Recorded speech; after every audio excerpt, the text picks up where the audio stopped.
খিদে পেয়েছে? কমিটি দাদাদের কি সেবার ব্যবস্থা আছে? হ্যাঁ,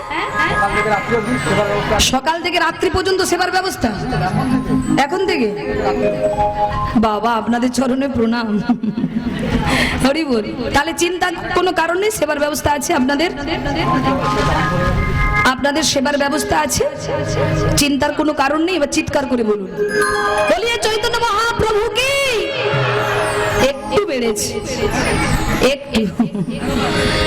বলিয়ে চৈতন্য মহাপ্রভু কি, দয়াল হৃদয় চাঁদ কি, জয় জয় ভক্তবৃন্দ কি, আজকের হরিনাম কমিটি বৃন্দ কি, সকল ভক্তবৃন্দ কি, যারা যারা হাত তুলছে নাকি। থামবেন না মোটেই, মনে হয় সবেই জয় বলে। যারা হাত তুলো না তাদের জয় দিলে কেন? বলে শোনো, একদিনে তো সবাই ভক্তে পরিণত হয় না বাবা, হয়ে যাবে একদিনে। সঙ্গ করতে করতে করতে করতে একদিন এমন হবে, সেদিন আর কীর্তনিয়াকে বলতে হবে না হাত তুলুন, সেদিন আপনা আপনি হাত উঠে যাবেন। তাই গৌর হরি হরি বলে। হইয়াছেন হবেন যত প্রভুর যত দাস। ও মায়েরা, যারা হয়েছে যারা হবে, আগে থেকে তাদের চরণে প্রণাম করে গেলাম। হ্যাঁ, তাদের জয় দিয়ে গেলাম, যেন তারাও একদিন ঊর্ধ্ব বাহু করে হরিনাম গাইতে পারে। নিতাই গৌর হরি হরি বল। কমিটির তরফ থেকে আপনাদের নিবেদন, আপনাদের জন্য সেবার ব্যবস্থা আছে। আপনারা সবাই সেবা করে যাবেন, সেবা করবেন।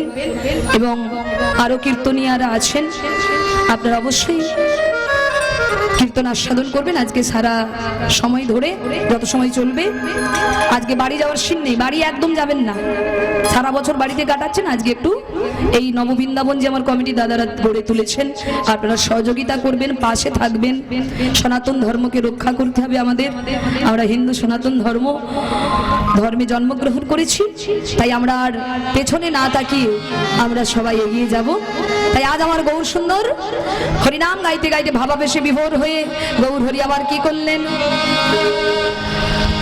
আজ কালীদহ মনে করি সুরধ্বনিতে ঝাঁপ দিল, সুরধ্বনিতে ঝাঁপ দিল। আর বাসুদেব ঘোষ দেখি আজ কাঁদিতে লাগিল, কাঁদিতে লাগিল।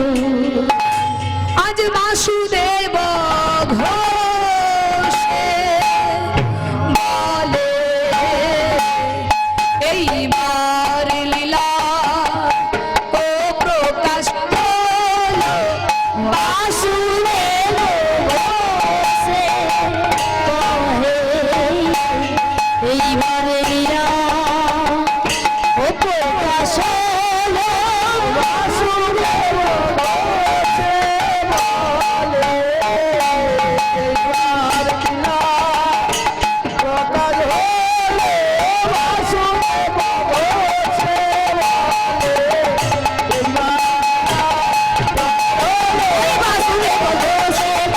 এইবার লীলা প্রকাশ হলো। বাসুদেব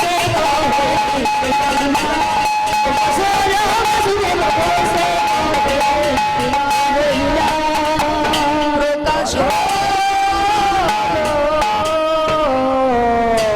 তাহলে আজ আমরা আস্বাদন করব যে লীলার নাম বলেছিলাম, মনে আছে তো? কি বলেছি? বাহ, মুখস্থ হয়ে গেছে। তা চলুন যাই বৃন্দাবনে, কালীয় দমন লীলা আস্বাদন করি। কি যাবে তো সবাই? বলে বৃন্দাবনে তো বসে আছি, আবার যাবার কি দরকার? আর কারণ আমরা শুনেছি যেখানে হয় নাম সংকীর্তন সেই হয় মধুর বৃন্দাবন। তাই কালীয় দমন লীলা আস্বাদন করবার আগে আমাদেরকে যাব বৃন্দাবনে। বলে দেহটা থাকুক এই বৃন্দাবনে, আর মনটা নিয়ে যাই সেই বৃন্দাবনে। শাস্ত্রে বলেছে বাবা, এই বৃন্দাবনে নয় রে ভাই, আরেক বৃন্দাবন আছে, আরেক বৃন্দাবন আছে। এই বৃন্দাবনে নিয়ে যাবে তোমায় সেই বৃন্দাবনের কাছে, সেই বৃন্দাবনের কাছে।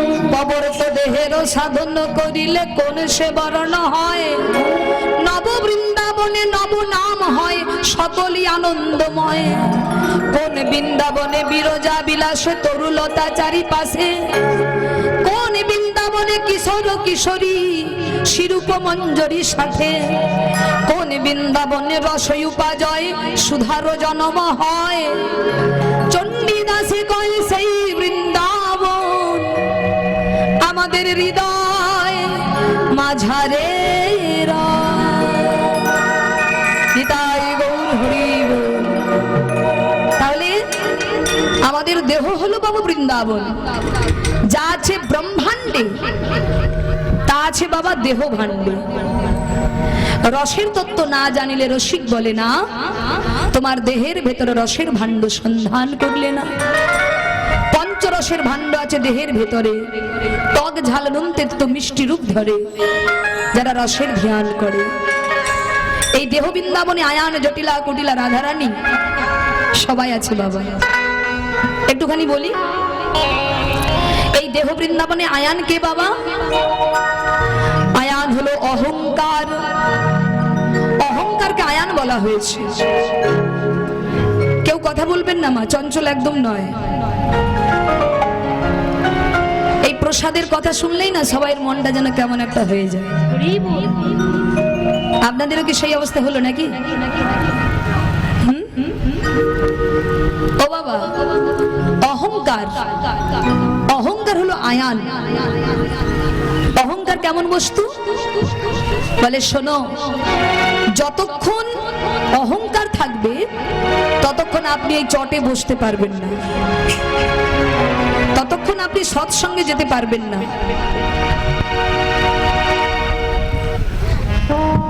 আকাশের চাঁদ পুকুরের জলে দেখা যায়, যাই তো মা?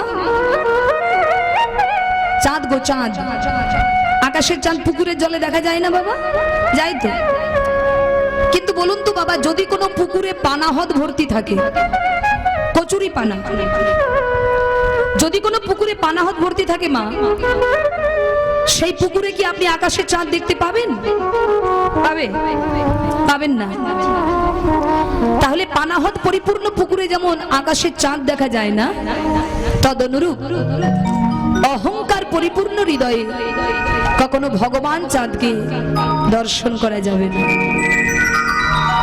আবার বলছেন, ওই পানাহদ পরিপূর্ণ পুকুরেও চাঁদ দেখা যেতে পারে। কি করলে পারে বলে, তার জন্য 3টে বেড়া লাগাতে হবে। কটি বেড়া বাবা? 3টে বেড়া। আগেকার দিনে পুকুরের জল ব্যবহার করা হতো, এখনকার দিনে তো মানুষ পুকুরের জল আর ব্যবহার করে না। তা পুকুরে যদি পানাহদ হয়ে যেত, আগেকার দিনে বাবারা কি করতেন, 3টে বাঁশ কেটে 3 দিক দিয়ে বেড়া দিয়ে দিতেন, আর ওই জায়গার জলটা পরিষ্কার হয়ে যেত, ওই জায়গা থেকে জল ব্যবহার করত।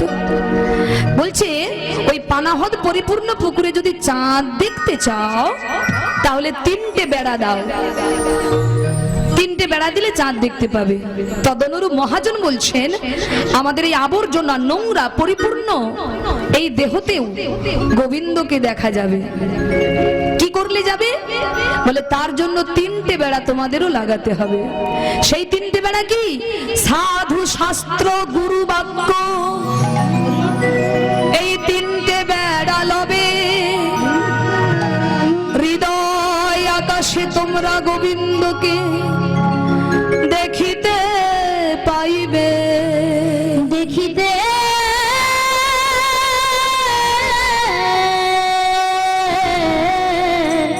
পাইবে।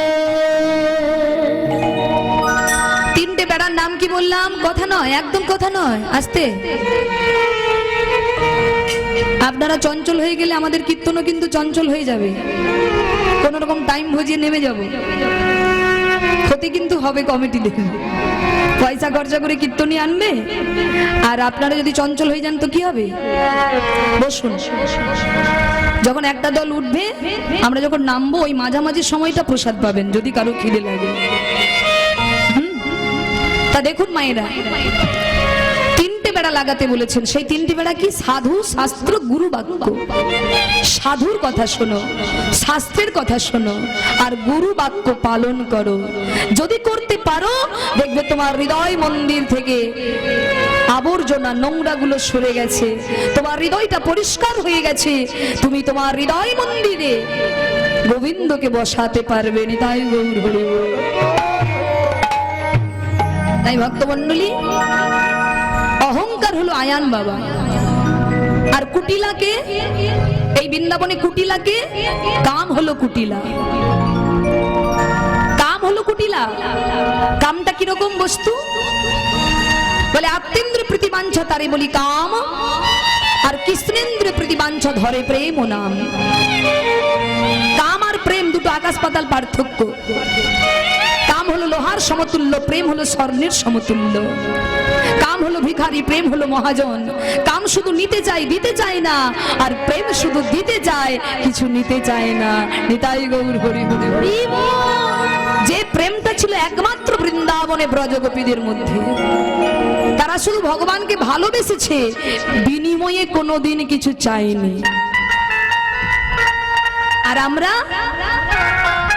ভগবানের মন্দিরে বছরে একবার যাব, 100 টাকা দক্ষিণা দেব, দিয়ে এই বড় লিস্ট গোবিন্দকে দিয়ে দেব। গোবিন্দ, আমার বাতের যন্ত্রণাটা সারিয়ে দাও, আমার কোমরের ব্যথাটা সারিয়ে দাও, আমার নাতি যেন ভালো রেজাল্ট করতে পারে, আমার ছেলে যেন ভালো থাকে। এই রকম হলো ভালোবাসা আমাদের। এতে প্রেম, একে প্রেম বলে না। প্রেম হচ্ছে সেটাই যেটা ছিল বৃন্দাবনে ব্রজগোপীদের মধ্যে। যারা কৃষ্ণ ছাড়া কিছু দেখে না, কৃষ্ণ কথা ছাড়া কিছু বলে না, কৃষ্ণকে আনন্দ দেবার জন্য কর্ম করা ছাড়া তারা অন্য কোনো কর্ম করে না। যে কর্মে গোবিন্দ সুখী হবে, যে কর্মের দ্বারা গোবিন্দ আনন্দ পাবে, সেই কর্মই তারা করতেন। তাহলে কাম হলো কুটিলা, ভজনের বাদী। দেখবেন ছেলেমেয়েরা যখন যৌবনে পদার্পণ করে বাবা, প্রত্যেকের শরীরে কামের প্রকাশ ঘটে, কাম প্রবেশ করে। কোন সময়? যৌবনকালে। আর যখন কাম আসে শরীরে, তখন একজন পুরুষ চায় একজন নারীর সঙ্গ করতে, আর একজন নারী চায় একজন পুরুষের সঙ্গ করতে। বলে সঙ্গ করুক, দুঃখ নেই। আর সেই সঙ্গটা যদি বিল্লমঙ্গল আর চিন্তামণির মতো হয়ে যায়, তাহলে তো কোনো কথাই হবে না। নিতাই গৌর হরি হরি। বিল্ল ঠাকুরের যখন যৌবনকাল এসেছিল, চিন্তামণির প্রেমে সে মুগ্ধ হয়েছিল। চিন্তামণিকে একদিন না দিলে থাকতে পারতেন না। যে চিন্তামণি ছিলেন বারবনিতা, কিন্তু এমন একজনকে তিনি ভালোবাসলেন, ভালোবাসাটা এমন জায়গায় গিয়ে দাঁড়ালো, একটা দিন না দেখলে, একটা মুহূর্ত না দেখলে থাকতে পারতেন না। একদিন চিন্তামণি বলছেন, ঠাকুর তোমার পিতৃবিয়োগ হয়েছে, আগামীকাল তোমার পিতার শ্রাদ্ধ, তুমি আগামীকাল আমার কাছে আসবে না। আর যেই না বলে দিয়েছি বাবা, বিল্ল ঠাকুরের জন্য মাথায় বাজ খসে পড়ল। চিন্তা, আমি একদিন না খেয়ে থাকতে পারি, কিন্তু একদিন তোমাকে না দেখলে আমি থাকতে পারি না। তবে আমি তো তোমায় খুব বড় ভালোবাসি, আমি চেষ্টা করব, যদি আমি থাকতে পারি তাহলে আমি তোমার কথা মানব, আর যদি না পারি আমি তোমার কাছে ছুটে আসব। কিন্তু দেখুন মা, ভালোবাসার কেমন টান। পিতৃশ্রাদ্ধ কোন রকম মন্ত্র পড়েছে, হাম মন্ত্র উচ্চারণ করেনি, অথচ ব্রাহ্মণের ছেলে মন তার পিতার শ্রাদ্ধের দিকে নেই, মন পড়ে আছে চিন্তামণির দিকে। এমন সময় আকাশে ঝড় বৃষ্টি বজ্রাঘাত শুরু হলো, কিন্তু বিল্ল ঠাকুর সেই ঝড় বৃষ্টি বজ্রাঘাত মাথায় নিয়ে নদী পেরিয়ে চিন্তামণির কক্ষে গিয়ে ডাক দিলেন। রাত 12টার সময়, চিন্তা, চিন্তা, চিন্তা, দরজা খোলো, চিন্তা, চিন্তা, দরজা খোলো। অমনি চিন্তামণি তাড়াতাড়ি করে প্রদীপ হাতে বেরিয়ে এলেন। যেই না বিল্ল ঠাকুরকে দর্শন করলেন, চিন্তামণি চমকে উঠলেন। কি ঠাকুর, ছি ঠাকুর, ছি, তোমার লজ্জা করে না? আমি তোমায় না কতবার বলেছি আজকে রাত্রে তুমি আমার কাছে আসবে না, কিন্তু আজকে দিনটা তুমি থাকতে পারলে না। এই ঝড় বৃষ্টিতে তুমি আমার কাছে এলে কি করে? এত দুর্যোগে নদী পার হলে কি করে? কেন চিন্তা? আমি আমি আসবো বলে তুমি তো আমার জন্য সব ব্যবস্থা করে রেখেছো চিন্তা। তুমি তো আমার জন্য নদীর ঘাটে ভেলা পাঠিয়ে দিয়েছো, আমি যাতে প্রাচীর পার হতে পারি তার জন্য তুমি তো আমার জন্য বড় কাছে ঝুলিয়ে রেখেছো। আমি তোমার জন্য ভেলা পাঠিয়েছি, কই দেখাবে চলো। দেখবে চিন্তা, আমি সেই ভেলাটাকে নদীর তীরে রেখে এসেছি আবার পেরিয়ে যাব বলে। কই দেখাবে চলো। অমনি ছুটতে ছুটতে নিয়ে গেলেন, আর গিয়ে দেখলেন মা ওটা কোনো কাঠের ভেলা নয়, একটা মৃত মানুষের দেহ। ঠাকুর তুমি ভালোবাসায় অন্ধ হয়ে গেছো, একটা মৃত দেহকে কাঠ মনে করে জড়িয়ে এসেছো আমার কাছে। কই দেখাবে চলো, আমি তোমার জন্য কই দড়ি ঝুলিয়ে রেখেছি, কাছে ঝুলিয়ে রেখেছি, দেখাবে চলো। চলো চলো চিন্তা, ওই দেখো ওই পাঁচিলের গায়ে দেখো তুমি আমার জন্য কাছে ঝুলিয়ে রেখেছো। ঠাকুর এটা তো কাছে নয় ঠাকুর, এটা তো একটা বিষধর সর্পের নেজ। ভালোবাসাটা বোঝাতে চাইছে কিরকম ভালোবেসেছে, আমাদের মতো দৈহিক ভালোবাসা, দেওয়া নেওয়ার ভালোবাসা না, দেওয়া নেওয়ার ভালোবাসা নয়, দৈহিক কামনা বাসনা পূরণের ভালোবাসা নয়, এটা ছিল প্রেম, কাম নয়, প্রেম ছিল। তাই সাপটাকে কাছে মনে করে ওপারে এসেছে, প্রাচীর পেরিয়েছে। যেই না বলেছে ও মায়েরা, চিন্তামণি বিল্ল ঠাকুরের দিকে অপলক নয়নে তাকিয়ে আছে। ঠাকুর তুমি আমায় এত ভালোবাসো, তুমি আমায় এত ভালোবাসো, আমার মতো একজন বারবনিতা পতিতা নারীকে তুমি অন্ধের মতো ভালোবেসেছো। আমি তোমার এই ভালোবাসাটা নষ্ট হতে দেব না ঠাকুর, তুমি তুমি একটু দাঁড়াও ঠাকুর, একটু দাঁড়াও। এই বলে চিন্তামণি, তিনি তো কৃষ্ণ ভক্ত ছিলেন না, তিনি তার কুটিরে গোবিন্দের একটি প্রতিচ্ছবি ছিল, সেই প্রতিচ্ছবিটা এনে বিল্ল ঠাকুরের সম্মুখে দাঁড়িয়ে বলছে, ঠাকুর এই দিকে একবার তাকাও। এই বলে বুকের মাঝে গোবিন্দের প্রতিচ্ছবিটা ধরেছে চিন্তা। ঠাকুর সত্যি কথা বলবে, তুমি কি আমায় সত্যি ভালোবাসো? বিল্ল ঠাকুর বলে, চিন্তা আমি আমার প্রাণের থেকেও তোমায় বেশি ভালোবাসি, আমি জগতে সবকিছু হারাতে রাজি, কিন্তু তোমাকে নয়। আমি তোমায় খুব ভালোবাসি চিন্তা। বেশ, যদি তুমি আমায় সত্যি ভালোবাসো তাহলে একটি কথা শোনো ঠাকুর, তুমি যে আমাকে এত ভালোবাসো আমি তার যোগ্য নই ঠাকুর। এই ভালোবাসার এক ভাগ যদি তুমি গোবিন্দকে দিতে পারতে ঠাকুর, আমার বিশ্বাস ঠাকুর, আমার বিশ্বাস তুমি বৃন্দাবনে গোবিন্দের দেখা পেতে ঠাকুর। দেখা গোবিন্দের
চিন্তামণিকে ভালোবাসতে পারো,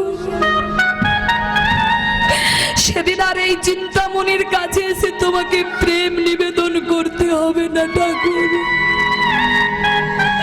সেদিন এই চিন্তামণি তোমার চরণের দাসী হবে ঠাকুর।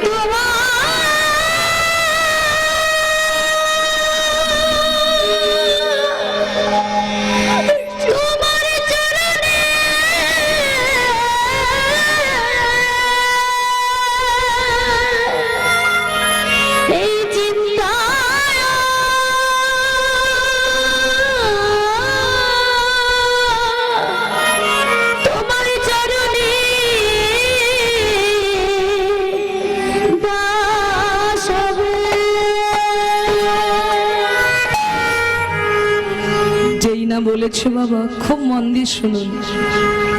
বিল্ল ঠাকুর বলছে, তুমি সত্যি বলছো চিন্তা?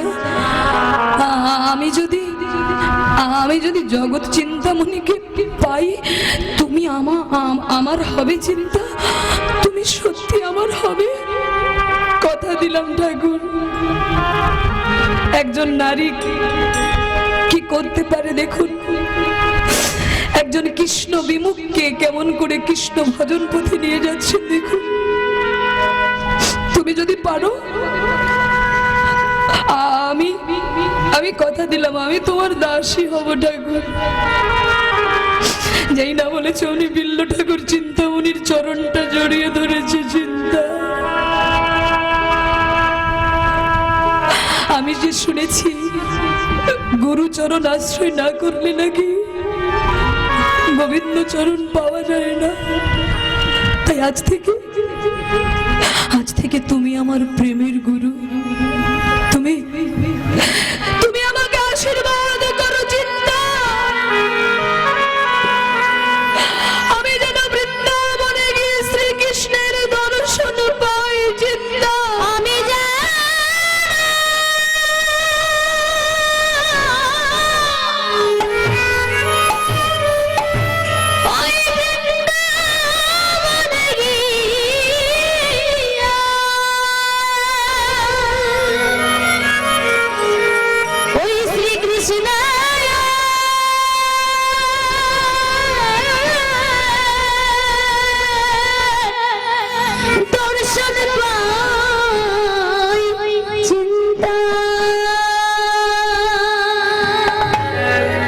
সেই বিল্ল ঠাকুর চিন্তামণির সঙ্গ করে গোবিন্দ চরণ পেলেন। বাবা, কাম কৃষ্ণ কর্মাপ্রণে, কামটাকে কৃষ্ণ সেবায় লাগিয়ে দাও। কাম কুটিলা, ভজনের বাদী।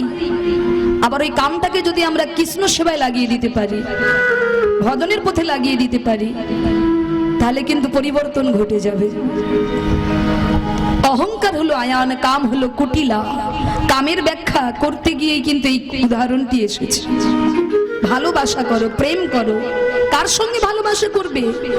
যার সঙ্গে ভালোবাসা করলে তোমার আত্মার ঊর্ধ্বগতি হবে, তোমার আত্মার ঊর্ধ্বগতি হবে, তার সঙ্গে ভালোবাসা করো। আর যে ভালোবাসা করলে, যে প্রেম করলে, যে ভালোবাসা করলে তোমার আত্মার অধোগতি হবে, সেই সঙ্গ তোমরা করো না। ভালোবাসার ভালোবাসা ভাঙা ঘরের ভালোবাসা নয়। তাই একজন নারী পারে একজন পুরুষকে সঠিক পথে নিয়ে যেতে।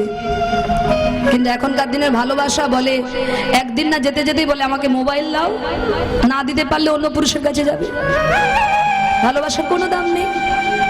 তাহলে কাম হলো কুটিলা, মায়া হলো জটিলা। মায়াটা কিরকম? জটিলাটা কিরকম বাবা? মায়া কেমন? বলে, ও দিদি চলো না গো, একটু বৃন্দাবন থেকে ঘুরে আসি। বলে, কি করে যাই বল?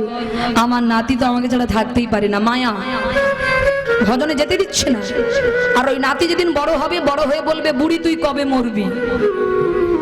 ভালোবাসা আউট অফ মার্কেট, বিদায় নেবে। কামরূপ কুটিলা, মায়ারূপ জটিলা।